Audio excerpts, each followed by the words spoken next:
The cairn is the most sacred place for the Garou.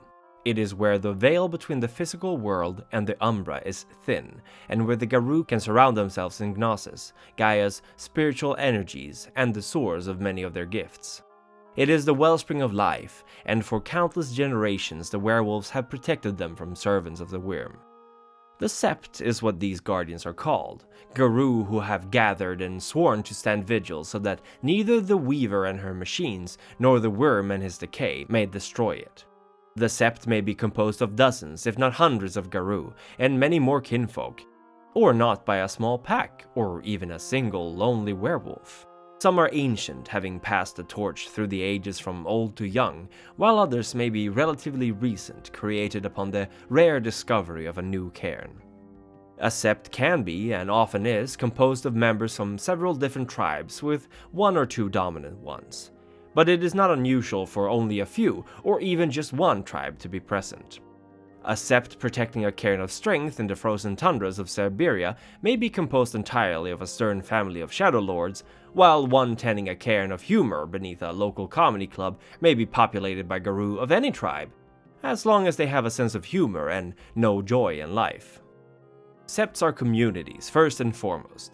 They make their homes in and around the cairn, they have formalized positions of power and leadership, and they have a strong bond with each other.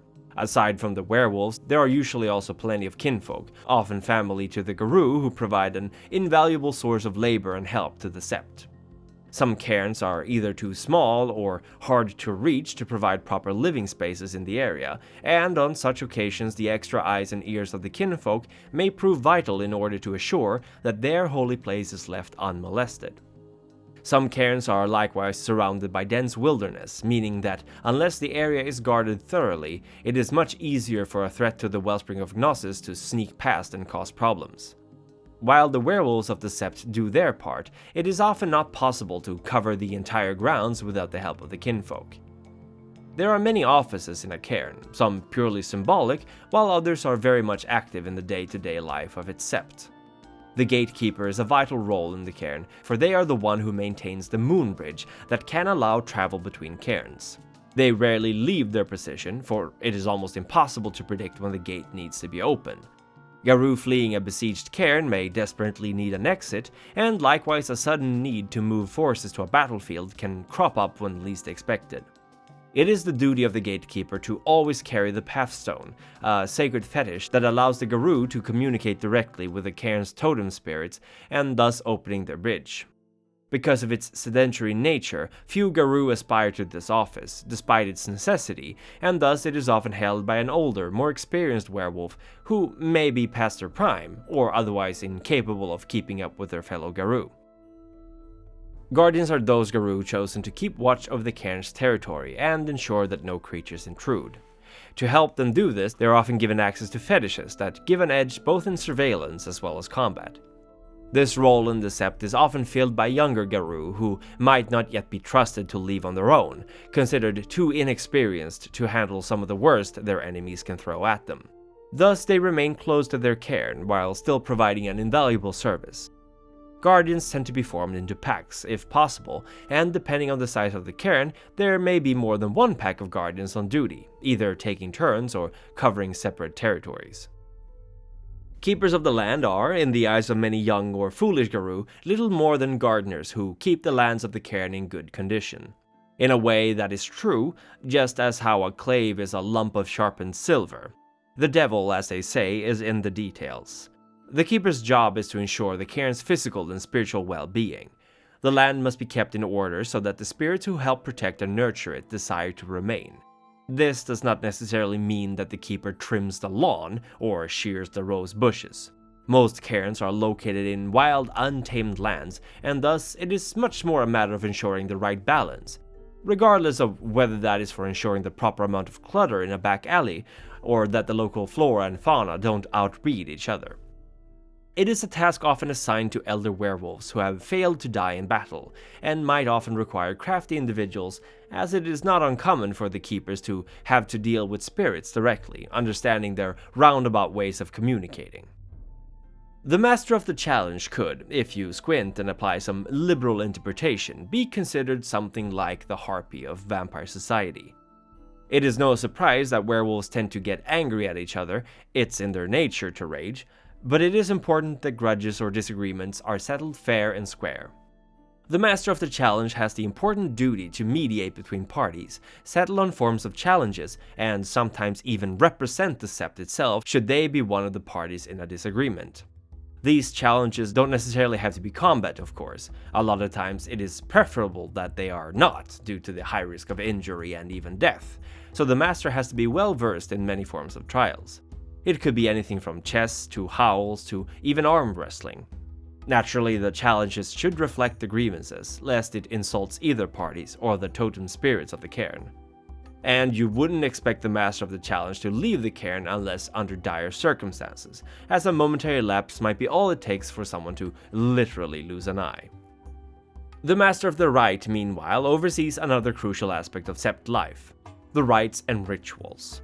While not every rite is done by them, it is the duty of this master to make sure that each and every rite is learned correctly by those performing it, as well as overseeing the conducting of said ritual and aid in it should it be required.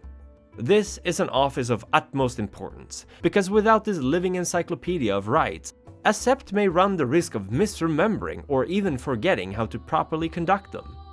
Likewise, the Master of the Rite is usually the primary mediator between the spirits and the living, and they need perfect understanding of the Umbra and the things living there in order to facilitate a well-functioning relationship. Many Thurgs aspire for this position, as it is a deeply respected one, but to achieve this rank one needs to be both experienced and skilled. While there can be many Thurgs, only one can be the Master of the Rites in a Sept. The Warder is the one ultimately in charge of protecting the cairn. They train the young, command the guard, and work together with the Thurgs of the Sept to ensure that the spirits help them in their surveillance. It is also the Warden who decides who is allowed to enter the cairn, acting as a final judge of a guest's character and purity of intent. The Warder is therefore a title of high importance, and in many cairns they are on equal footing with the Elders of the Sept. In times of war, the Warder acts as a marshal, organizing the cairn's defenses and resources. It comes perhaps as no surprise that this role is often filled by an Arun, but with the caveat that they need not only martial skills, but also wisdom and experience enough to temper their rage, and order their fellow Garou in battle. Just like most any other of these offices, it is exceedingly rare for the Warder to ever leave their cairn due to their importance and the need for constant vigilance. The Council of Elders are the last of the greater titles, and quite possibly also the greatest of them. These are the ones who hold power in a cairn, the ones who decide on a course of action, who lead through times of peace, and who counsel and teach young and old so that they may one day take over.